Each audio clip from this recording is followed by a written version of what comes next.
చేస్తామని అధికారులు అందరూ చెప్పేవాళ్ళు. అంటే మీ స్థానంలో అప్పుడు వచ్చిన అధికారులు కూర్చునే వాళ్ళు చెప్పేవాళ్ళు. కమిషనర్లు కూడా మారారు, మీలాంటి అధికారులు చాలామంది మారారు, కానీ రైతులు మాత్రం ఇక్కడే ఉన్నారు. ఇంకా ఎప్పుడు మీరు టెంట్ వేసినా వస్తున్నారు. మీరు గమనించాల్సిందంటే పరిష్కారం తీసుకెళ్ళాలి. రైతు కావాల్సింది అదే కదా. భూసేకరణ అంటే భూతంలాగా, భూ సమీకరణ అంటే అదేదో బాగా బ్రహ్మ ప్రదార్థం లాగా చెప్తుంది. మీరు ఎక్కడ కూర్చున్నాం ఇప్పుడు మనం భూసేకరణ మీద మనం గ్రాసం పెట్టాం, కానీ మీరు సమీకరణకి భూమి ఇవ్వండి అని అడుగుతున్నారు. మంచిదే. భూ సేకరణకి వచ్చే నష్టపరిహారం మీరు బయట మార్కెట్ ఉన్న రేటు ప్రకారం మీకు వచ్చిందని మీరు ఎవరైనా చెప్పారా? ఇప్పుడు మీరు మాట్లాడారు, స్టార్టింగ్లో మీరు మాట్లాడారు. బయట ఉన్న రేటు రైతుకు నష్టపరిహారంగా ఇచ్చే అధికారం 2013 భూసేకరణ చట్టం ప్రకారం కేంద్ర ప్రభుత్వం అందరికీ ప్రసాదించింది. ఆ చట్టాన్ని వివరంగా మీరు చెప్పారు. సేకరణ కోసమే కదా మీరు వచ్చారు. ఆ చట్టం గురించి మీరు చెప్పట్లా. మీరేం చెబుతున్నారు? ల్యాండ్ పూలింగ్ ఇవ్వండి, రేపు పొద్దున్న ప్లాట్ ఇచ్చేసేయండి. మీరు ఇల్లేని పొరవలా, మీ స్థలమైన పొరవలా, మీరు కాకుండా పొరవలా. అధికారం సిఆర్డి అనేది గవర్నమెంట్కి జేబు సంస్థ మాత్రమే. మీరు కానీ మేము కానీ గమనించాం. జరిగిన ఎన్నికలు కాకుండా అంతకుముందు ఎన్నికల్లో ఈ ల్యాండ్ పూలింగ్ తీసుకున్న చంద్రబాబు నాయుడు గారు అధికారం కోల్పోతే, అప్పుడు జగన్మోహన్ రెడ్డి గారు అధికారంలోకి వస్తే ఇక్కడ రైతులు పట్టించుకున్న సిఆర్డీ అధికారి ఒక్కరు కూడా లేరు. కనీసం ఆఫీసులు క్లోజ్ చేసుకొని తులూరు వెళ్ళి కూర్చున్నారు. అది మీరు గమనించాల్సిందిగా కూర్చున్నారు. మొన్న ఫ్యాక్ట్ మాట్లాడుతున్నా. అప్పుడు మీరు ఈ ఊర్లో ఆఫీస్ ఎందుకని లేకుండా చేశారు? గవర్నమెంట్కి బయటపడారా, లేకపోతే సిఆర్డీ అనే అధికారులు తోక ముడుచుకోమందా? ఇప్పుడు వాళ్ళు చంద్రబాబు నాయుడు గారు వచ్చారు, అప్పు తెచ్చారు. సరే, ఇచ్చిన రైతులకు న్యాయం చేయాలి కాబట్టి మీరు న్యాయం చేసే కోసం మీరు పోటాడచ్చు, తప్పులేదు.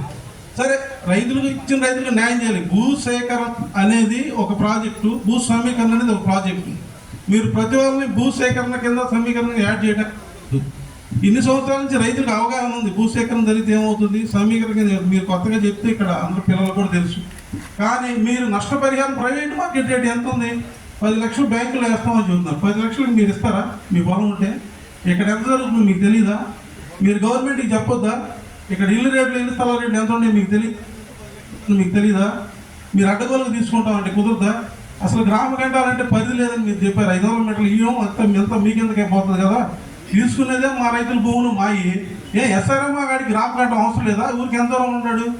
విద్య వాళ్ళకి గ్రామ గంట అవసరం లేదా? వాళ్ళకి ఎంత దూరాన్ని ఉన్నారు? అమృత వాళ్ళకి గ్రామ గంట అవసరం లేదా? ఎన్ని మీటర్ల దూరంలో ఉన్నారు? చంద్రబాబు నాయుడు గారు ఇంకొకరు 2-3 ఎకరాలు ఇల్లు కట్టుకోవచ్చు, రైతు కట్టుకోకూడదా? 50 సెంట్లు. ఒక్క నిమిషం మాట్లాడండి. మీ అధికారులందరూ ఒక్కొక్కరు 50 సెంట్లు 2 ఎకరాల్లో బంగ్లాలో, కలెక్టర్ బంగ్లాలు అన్ని కట్టుకోవచ్చు. రైతు 50 సెంట్లు ఆ భూములు ఇల్లు కట్టుకోకూడదా? నేరస్తుడా? 10 సెంట్ల నిధులు ప్రపంచవ్యాప్తంగా అదే అమలు జరుగుతుందా? మరి అట్లయితే మీ మంత్రులు, ఎమ్మెల్యేలు, అధికారులు అందరూ 2-3 ఎకరాలు ఎందుకు కట్టుకుంటున్నారు? మీ కలెక్టర్ గారు 2 ఎకరాల బంగ్లాలు ఎందుకు ఉంటున్నాడు? రేపు వీళ్ళ పిల్లలు ఎవరి పిల్లడైనా సీఎం అయితే వాళ్ళ 2 ఎకరాలు ఉండకూడదా? 10 సెంట్లు నిబంధనలు మీరు పెట్టే జనం మీద రుద్దుతున్నారా? ప్రభుత్వానికి మీరు చెప్పలేరా? ఏమండి, ఈజీ మెథడ్. ఈ ఊర్లో ఒక 120 ఎకరాలు రాలేదు. రాని రైతులందరూ మీరు దగ్గర తీసుకొని ఒక యూనిట్గా వాళ్ళని రమ్మని, బాబు మీరు మా పనులకి అభ్యర్థులు అవుతున్నారు కాబట్టి మీ భూములన్నీ ఒక ఏరియాలో ఇస్తాం, ఆ ఏరియాలో మీరు కాకపోతే మీకు పర్మిషన్లు ఇవ్వంటే రిజిస్టర్ చేస్తారు కదా. మీకు డబ్బులు ఖర్చు అని పెట్టడం కూడా ఎందుకు? ఆ మాట ఒకసారి మీరు మాట్లాడారా ప్రభుత్వం నుంచి రైతులతోటి? ఇంతవరకు ఈ 12 సంవత్సరాల్లో మీరు ఎప్పుడు మాట్లాడలేదు. ఏమో పక్క కూరగాయలు ఇస్తే ఏమైతే 50 ఎకరాలు రైతులు సాగు చేస్తారు. మీరు ఇప్పుడు భోజనం చేసి వచ్చారు, మధ్యాహ్నం మీరు చేసే భోజనంలో రైస్ కూరగాయలు ఉంటాయి కదా. పొలాల్లో ఏం ఉంటుంది? కూరగాయలే కదా. నేరవా? రాజధానిలో కూరగాయలు తినరా? మీరు అందరూ కంపెనీలు కట్టుకుంటే కూరగాయలు తినరా? ఫ్రెష్ కూరగాయలు వండుకొని తినరా ఆఫీసర్లు? ఏ కూరగాయలు ఉండేది తప్ప? అది నేరత్వమా? ఇది గవర్నమెంట్కి మీ ద్వారా తెలియజేస్తున్నా. ఖచ్చితంగా 100% పాలు మీరు సరైన విధానం తీసుకొని రైతుల దగ్గరకు వస్తే సక్సెస్ అవుతారు. లేదా వీళ్ళు కోర్టులకు వెళ్తారు, ఇంకొకరు వెళ్తారు. 20 సంవత్సరాలు మళ్ళీ మారుతా ఉంటే గవర్నమెంట్లు, రైతులు ఇబ్బంది పడతారు. మీ సీట్లోకి ఇంకోళ్ళు వస్తూ ఉంటారు. అట్లాగే 12 సంవత్సరాలు గడిచింది. రేపు వదిలేటట్టుగా ఎప్పుడు కనపడలేదు. కాబట్టి మీరందరూ దీన్ని గమనించి రైతులకు, ఇక్కడున్న ఇల్లు కోల్పోయేవారికి, స్థలాలు కోల్పోయేవారికి తగు న్యాయం చేసి రైతులతో నేరుగా మాట్లాడండి. ఇప్పుడు మీరెవరు? ఏ అధికారి వచ్చిన పైకి తెలియజేస్తున్నాడు. ఏ పైకి? మళ్ళీ మీ పైన అతను ఆ పైకి తెలియజేస్తున్నాడు. ఏ పైకి? నేరుగా ప్రభుత్వానికి. ప్రభుత్వాన్ని మీరు వెళ్ళేవాళ్ళు వెళ్ళి, ఏమంటే రైతులు ఈ పరిస్థితులు అడుగుతున్నారు, మనం రైతులందరం డిస్టర్బ్ చేయకూడదు. ఒక 50 ఎకరాలు 100 ఎకరాలు పోతే పోయింది. మన ఊర్లో పక్క ఇద్దామని ప్రతిపాదించలేరా? ఎస్ఆర్ఎంకి 200 ఎట్టిచ్చారు? అమృతకు 200 ఎట్టిచ్చారు? విట్టుకు 200 ఎట్టిచ్చారు? రైతుకి ఇవ్వడానికి కుదరదా? మీ పెన్నేగా, మీ పేపరేగా. మీరు చెప్పండి సభాముఖంగా సమాధానం. ఇది బాగా తెలియపరచాలండి అందరికి. మీరు పై అధికారులకి మీరు చాలా విషయాలు చెప్పారు, వాటి మీద మేము ఒకసారి ఆలోచించి కాదు సార్, కలెక్టర్ గారు ఆయన ఒక్క నిమిషం సార్, కలెక్టర్ గారు సభకు నమస్కారం. ఆయన అడిగిన దాంట్లో ఒక న్యాయమైన పాయింట్ ఏంటంటే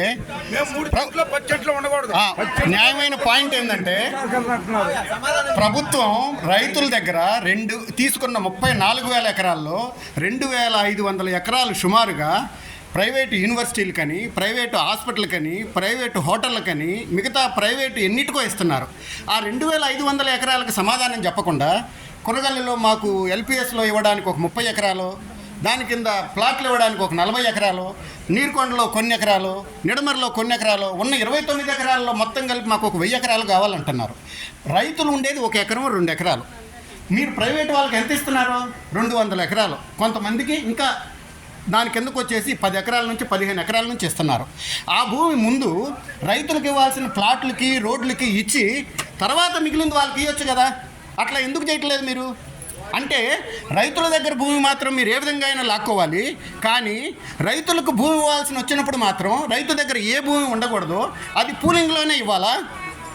దానికేం సమాధానం చెబుతున్నారు మీరు సమాధానం చెప్పకుండా నేను పైన కనుక్కుంటానంటే మరి రైతుకి ఇప్పుడు అన్యాయం జరుగుతుంది కదా. ఇందాకేమన్నారు మీరు? గ్రామకంఠం యొక్క సమస్యను పరిష్కరించిన తరువాత మాత్రమే మేము ముందుకెళ్తామన్నారు. గ్రామకంఠం సమస్య పరిష్కరించకుండా ల్యాండ్ ఎక్విజిషన్ నోటీస్కి ప్రిలిమినరీ నోటిఫికేషన్ ఎందుకు ఇచ్చారు మీరు? అంటే వెనకాల మీరు కొరడా పట్టుకొని నేను ఎక్విజిషన్ చేస్తున్నాననే బెత్తం పట్టుకొని రైతులను భయభ్రాంతులకు గురి చేసి వాళ్ళకి ఇంకొక దారి లేకుండా వాళ్ళ భూములు అమ్ముకోవటమో లేకపోతే పూలింగ్కి ఇవ్వటమో అనే భయం కలిగించే పద్ధతిని ఫాలో అవుతా చివరికి ఒకసారి ల్యాండ్ ఎక్విజిషన్ నోటిఫికేషన్ కలెక్టర్ గారు ఇచ్చారు అంటే ఆయన ఒక జిల్లా మొత్తానికి ఉన్నతమైన అధికారి. అట్లాంటి అధికారి అట్లాంటి నోటిఫికేషన్ ఇచ్చారు అంటే రైతుల దగ్గర ఉన్న భూమి మొత్తం తీసుకుంటామనే కదా. ఆ రైతు పర్మనెంట్గా ఆ భూమిని కోల్పోతున్నట్టే కదా. అది చివరి స్టేజ్కి వెళ్తే ఇప్పుడు మీరు 11లో ఇచ్చారు, 15 నోటిఫికేషన్ 6B ఇచ్చారు, రేపటి రోజున 19 ఇస్తారు. కోర్టులకు వెళ్తే కోర్టులో కేసు నడిచిద్ది, ఆ తర్వాత అవార్డు ఇస్తారు. ఇదే కదా ప్రాసెస్. అది మీ ప్రాసెస్ చట్టపరంగా జరిగేటప్పుడు మీరు ఒకవైపు ఏమో నేను అక్విజిషన్కి ఇచ్చాను కానీ ఇది జరగకపోవచ్చు, దాన్ని ఆపుతాను, తర్వాత మాత్రమే నేను అవార్డు వేయడానికి ముందు మాత్రమే అప్పటిదాకా దీన్ని లాగేసి తర్వాత మీకు న్యాయం చేస్తాను అనే దాంట్లో ఎంత సంబద్ధత ఉంటుంది? అది ఎట్లా కరెక్ట్ అవుతుంది? ఇట్లా అడిగిన ప్రశ్నలకు మీరేమంటున్నారు? నేను పైన అడిగి సమాధానం చెబుతాను అంటున్నారు. మరి ఆ పయ్యాలే రావచ్చు కదా. రైతులు మేము మా భూములు పోతున్నాయి పర్మనెంట్గా ఎక్విజిషన్లో. పయ్యాళ్ళు వచ్చి ఎవరైతే మాకు సమాధానం చెప్పగలరో వాళ్ళు కదా రావాల్సింది. మరి మీరు ఇప్పుడు వచ్చేసి నేను ఇది పైన చెప్తానంటే ఈ సభ యొక్క అంతరార్థం ఏంటి? అది కాదు కదా. నేనే సమాధానం చెప్పగలను. నేను ఏమడుగుతున్నానంటే అంటే నేను చెప్పదలుచుకుంది మీరు వినదలుచుకుంటే అంటే కొంచెం ప్రశాంతంగా ఈ రోజుకైనా ఏ రోజుకైనా మీ ఊర్లో ఉన్న 3,000 మీ ఊర్లో ఉన్న 3,547.27 ఎకరాలలో 190 ఎకరాలు తప్ప మిగతా రైతులందరూ కూడా, నేను ఇక్కడ పేపర్ మాట్లాడుతున్నాను, మీకు నేను మొత్తం మాట్లాడేంత వరకు మీరు వినండి. ఇంకా దగ్గర తీసుకొని వస్తే దాంట్లోనే చూసి మాట్లాడతాయి, ఇబ్బంది ఏమి లేదు. 3,547 ఎకరాలలో 189 ఎకరాలు మాత్రమే ల్యాండ్ పూలింగ్ కి రాకుండా ఉన్నది. ఒక్క నిమిషం లేదు, నేను మాట్లాడాలి. మొత్తం మాట్లాడాలి, రెస్పాండ్ అవ్వచ్చు. ఈ 3,547 ఎకరాలలో మిగిలిన 189 వదిలేస్తే 3,000 దాదాపుగా 250 ఎకరాలకు సంబంధించిన రైతులందరికీ ఓకే, వారు రిజిస్ట్రేషన్ చేసుకున్నారా లేదా అటు ఇటుగా చూస్తే 90.74% అంటే 5,807 మందికి వారి ప్లాట్లు వారికి రిజిస్టర్ చేశారు. ప్రభుత్వానికి అందరికంటే ముఖ్యం ఈ భూమి ఇచ్చిన రైతే. కాబట్టే భూమి ఇచ్చిన రైతుకి ఇచ్చిన ప్రతి రైతుకి 30,500 మంది రైతులకి 69,700 ప్లాట్లు వారి పేరు మీద రిజిస్టర్ చేశాం.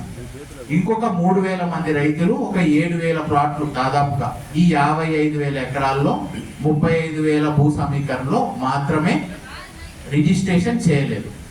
మీరు చెప్తున్న 35,000 ఎకరాలు లేదా 55,000 ఎకరాలలో దాదాపుగా 45% భూమి, 40 నుంచి 45% భూమి తిరిగి రైతులకి ప్లాట్లు ఇవ్వడానికే, తిరిగి మనకి మౌలిక వసతులు కల్పించడానికే ప్రభుత్వం వాడింది. ఒక నిమిషం, ఓకే, 55,000 ఎకరాలలో 50% భూమి అంటే దాదాపుగా, ఒకసారి నేను చెప్పేది వినాలి, ఆయన ఇంకో కొత్త పాయింట్ మీకు చెప్తున్నాడు, ఇంత వినండి, చెప్పు మళ్ళీ ఆడు. సో దాదాపుగా 55,000 ఎకరాలలో 27,000 ఎకరాలకి 29 గ్రామాలకి ల్యాండ్ పూలింగ్ స్కీము లేఅవుట్లు వేసి వారికి రోడ్లు, డ్రైన్లు, ప్లాట్లు with under ground water, sewerage ఇవ్వడానికి దాదాపుగా 65,000 కోట్ల రూపాయలు స్వయంగా ఖర్చు పెడుతూ ప్రభుత్వం రైతులకి ప్లాట్లు కేటాయించడం జరుగుతుంది. సో 27,700 ఎకరాలు మనకున్న భూమిని బట్టి, నాకు ఎంత భూమి ఉన్నా కానీ నాకు ఇంత ప్లాట్ ఇవ్వాలి అనే ప్రాతిపదిక వర్తించదు. ఎందుకంటే మనం ఒక చట్టపరంగా ఒక ప్రాతిపదిక బేస్గా వెళ్ళొచ్చు. నాకు సెంటు భూమి ఉంది లేదా 10 సెంట్లే ఉంది, నాకు 2,000 గజాలు ఇవ్వండి అంటే అట్లా కాదు కదా. ఎవరికి ఎంత భూమి ఉందో భూమి పరంగా ప్లాట్లు ఇవ్వడానికి ప్రభుత్వం తీసుకుంది. మిగిలింది ఇప్పుడు ఈ 30,000 ఎకరాలు రైతులకు ఇచ్చినప్పటికీ ప్రభుత్వం కానీ ముఖ్యమంత్రి గారు కానీ ఇంకోరు కానీ ఆలోచించేది ఏంటంటే, ఉత్తి ప్లాట్లు ఇవ్వడం వల్ల అంటే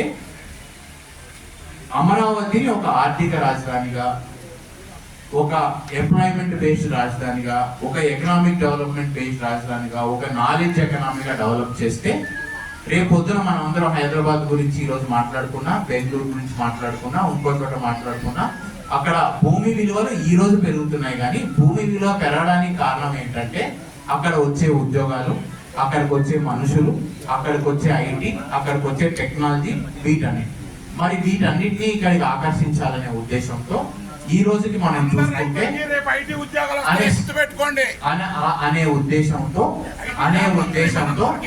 అనే ఉద్దేశంతో ప్రైవేట్ ఇన్వెస్టర్ ని కూడా అట్రాక్ట్ చేస్తేనే ఇక్కడ ఎకో సిస్టమ్ అనే డెవలప్ చేసిన అనే ఉద్దేశం. ఇది ఒక ప్రణాళిక.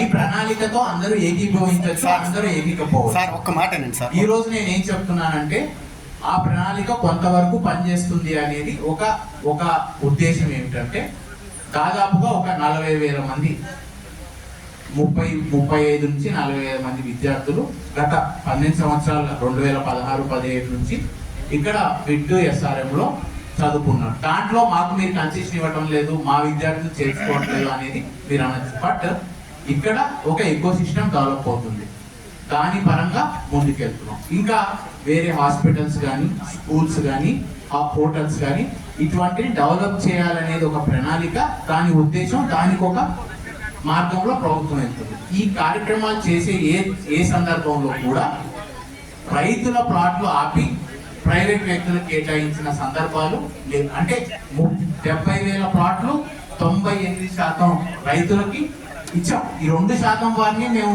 ఇగ్నోర్ చేస్తామని కానీ వారి కష్టాలు, ఇబ్బందుల్ని తీర్చడానికి అవసరం లేదు అనే భావన ప్రభుత్వానికి లేదు. కానీ 98% రైతులు ముందుకొచ్చి భూమిని ఇచ్చారు, వారు భాగస్వాములు అయ్యారు. కాబట్టి నేనేమంటున్నానంటే, మనకున్న ఇబ్బంది గురించి మనం మాట్లాడుకుందాం, అంతేగాని ఈ మోడల్ మొత్తాన్ని ప్రశ్నించాలన్నది మీరు ప్రశ్నించండి, ఇబ్బంది ఏమి లేదు. కానీ మీ ఒక్కరి గురించే కాదు. అంటే ఇప్పుడు ఒక 98% మంది దీన్ని వ్యతిరేకించిన సందర్భంలో నిర్ణయం ఒక రకంగా ఉండి ఈ ప్రణాళిక మీద, ఈ మోడల్ మీద ఒక అవకాశం ఉంది.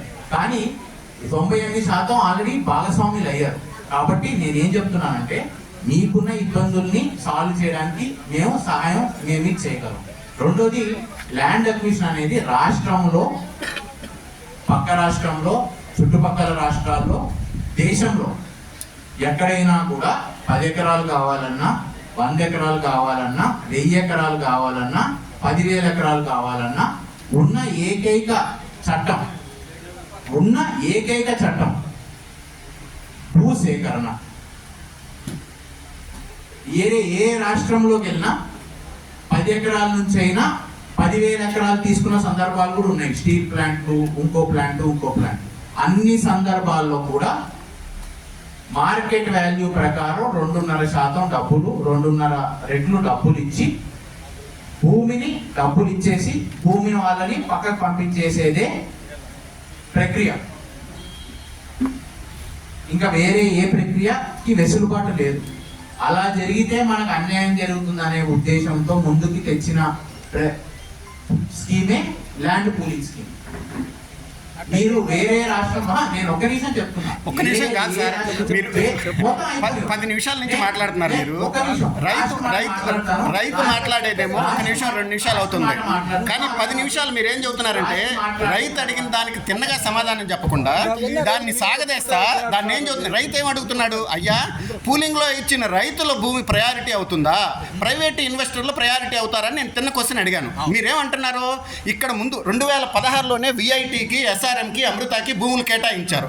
2016లో రైతులకి రిటర్నబుల్ ప్లాట్స్ కేటాయించారా? జరగలేదు కదా. కానీ రిటర్నబుల్ ప్లాట్స్ మీరు ఎప్పుడు ఇస్తున్నారు? అవి కూడా ఏవి? Undeveloped plots. ఇవాళ రోజున భూమి మీదకి వెళ్ళి చూస్తే ఒక్కటి కూడా డెవలప్మెంట్ ప్లాట్ లేదు. ఏమిస్తుంది మీరు ప్లాట్లు కంప్యూటర్లో పెట్టి దానికి ఏదో హద్దులు డిసైడ్ చేసి ఇస్తున్నారు. ఆ కాగితం తీసుకొని బ్యాంకుకి వెళ్తే బ్యాంకులో వాళ్ళు ఏమంటున్నారు, అయ్యా ఇది పనికిరాదు, డెవలప్డ్ కాదు, ఇది హ్యాబిటబుల్కి సరైనది కాదు, అందులో ఎవరు మనుషులు నివసించలేరు, దాంట్లో ఏ అధికారం లేదు, దాంట్లో మనుషులు ఉండడానికి రోడ్లు, లైట్లు, మురుగునీరు, తాగునీరు, సేఫ్టీ ఏది లేదు కాబట్టి మేము ఇవ్వం దీనికి అని అంటున్నారు వాళ్ళు. అదే ఎస్ఆర్ఎంకి ఇచ్చారు 200 ఎకరాలు, వాళ్ళు గోడ కట్టుకొని ప్రహరీ గోడ కట్టుకున్నారు, ఆ భూములు తీసుకుపోయి బ్యాంకులో పెట్టుకున్నారు, లోన్లు తెచ్చుకున్నారు. వాటి మీద వచ్చే ఆదాయంతో ఇదే 29 గ్రామాల్లో చుట్టుపక్కల ఉన్న జిల్లాల నుంచి వచ్చిన విద్యార్థుల నుంచి ఆదాయం సంపాదించుకుంటున్నారు. విఐటి కూడా అంతే, అమృత కూడా అంతే. రేపు రోజున కట్టబోయే అన్ని ప్రైవేట్ ఇన్స్టిట్యూషన్స్ రైతుల దగ్గర భూమిని తీసుకుపోయి బ్యాంకులో పెట్టుకోవడము, లోన్ తెచ్చుకోవడము, వాళ్ళు బిల్డింగ్లు కట్టుకోవడము.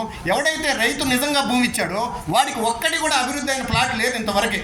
మరి అప్పుడు న్యాయం ఎట్లా జరిగింది? ఇది కదా మేము అడిగే తిన్నమైన క్వశ్చన్. 2500 ఎకరాలు వాళ్ళకి ఇచ్చారు, ఇవాళ రోజున 800 ఎకరాలు ఎల్పిఎస్లో ఇవ్వాలని మీరు నోటీస్ ఇచ్చారు. ఆ 2500 ఎకరాలు ఇవ్వకుండా 2014, 15, 16లో అదే రైతులకు ఇచ్చినట్టయితే ఇప్పుడు అవకాశం వచ్చేది కాదు కదా ప్రిలిమినరీ నోటిఫికేషన్ ఇవ్వడానికి. అది ఎందుకు జరగలేదని మేము అడుగుతుంటే ప్రైవేట్ ఇన్వెస్ట్మెంటర్ వస్తేనే కదా అభివృద్ధి అయ్యేది అంటున్నారు. ఇవాళ రోజున 2 సంవత్సరాలు పోతే ఒకవేళ ఈ గవర్నమెంట్ మారింది, మొన్న 5 సంవత్సరాల్లో గవర్నమెంట్ మారిపోయి ఉంది. రైతులు ఎంత ఇబ్బంది పడ్డారో, ఆ భూములు ఏమైద్దో తెలియదు, ఇవాళకి ఏమైద్దో తెలియదు. ఇంకొక క్వశ్చన్ మీరు ఏమన్నారో, 35,000 మంది స్వతంత్రంగా ఇచ్చారన్నారు. మీరు ఒక్కసారి మీ రికార్డులు చెక్ చేయండి. మీకు చేతులు మారి నిజమైన భూములు ఇచ్చిన రైతులు ఎవరు, రైతుల దగ్గర కొని ఇచ్చిన భూములు ఎవరు? అది చేస్తే 90% మంది రైతులు భయపడి అమ్ముకుంటే వాళ్ళ అవసరాల వల్ల ఎవరు రైతులు నిలబడలేరు. మేము ఇన్ని రోజులు ఇప్పుడు మాకేం ఉద్యోగాలు లేవు, అదే భూమి మీద మేము బతకాలి, వ్యవసాయం చేసుకొని బతకాలి. మాకు వచ్చే ఆదాయం ఎంత ఉంటుంది? 30,000, 35,000 ఒక ఎకరానికి. నా దగ్గర 4 ఎకరాలు ఉంటే నాకు వచ్చేది ₹1,00,000. ₹1,00,000 నేను సంవత్సరం మొత్తం నా కుటుంబాన్ని పోషించగలనా? ఒక ఉద్యోగికి నెలవంగానే ₹50,000, ₹60,000, ₹1,00,000 వాళ్ళ హోదాను బట్టి వస్తుంది. వాళ్ళు బతకగలరు, రైతు ఎలా బతుకుతాడు? మరి మాకు అప్పులు ఉండవా? భూమి అమ్ముకోవాలంటే భూమి అమ్ముకునే కదా మేము బతికేది. ఈ 12 సంవత్సరాల నుంచి అమ్ముకున్న రైతులు మొత్తం పూలింగ్లో వచ్చేసి ఆ కొనుక్కున్న వాళ్ళు పూలింగ్కి ఇచ్చి అట్లా మాకు స్వచ్ఛందంగా ఇచ్చారని చెప్పుకోవడం ఎంతవరకు న్యాయం అయింది? ఇది కదా మీరు ఆలోచించాల్సింది. ఇప్పుడు మీరేమంటున్నారో మొత్తం వచ్చేసింది కాబట్టి ఇక మీ కొంతమంది మాత్రం ఏదో 4%, 5% మిగిలారు కాబట్టి వాళ్ళు మాకు ఇచ్చేయాలి, లేకపోతే మేము లాక్కుంటాం అంటున్నారు. ఒకవైపు పూలింగు, ఇంకొక వైపు సేకరణ, 2 బెత్తాలు మీరు ప్రభుత్వం అధికారం ఉందని చెప్పేసి నడుపుతా ప్రజలను భయభ్రాంతులను చేస్తా, రైతులను భయభ్రాంతులను చేస్తా, ఇంకొక దారి లేకుండా తీసుకోవడం ఏ విధంగా న్యాయం అయింది? ఇది కదా మేము అడుగుతుంది. దానికి సరైన సమాధానం చెప్పట్లేదు కదా మీరు.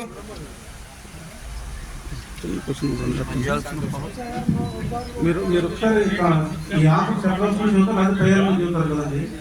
పోయిన వేణుగోపాల్ రెడ్డి అనే కలెక్టర్ గారు గౌరవ భూసేకరణ నోటిఫికేషన్ ఇచ్చారు ఈ గ్రామానికి సంబంధించి, ఎందుకు రద్దు చేసుకున్నారు? ఎప్పుడు ఇచ్చారు? నాకు ఐడియా 2017లో 2017-18 సేకరణ ఇచ్చారు, దాన్ని రద్దు చేసుకున్నారు. వెనక్కి వచ్చేసి 29 ఊళ్ళలో భూసేకరణ ప్రక్రియ నోటిఫికేషన్ జారీ చేశారు, రద్దు చేసి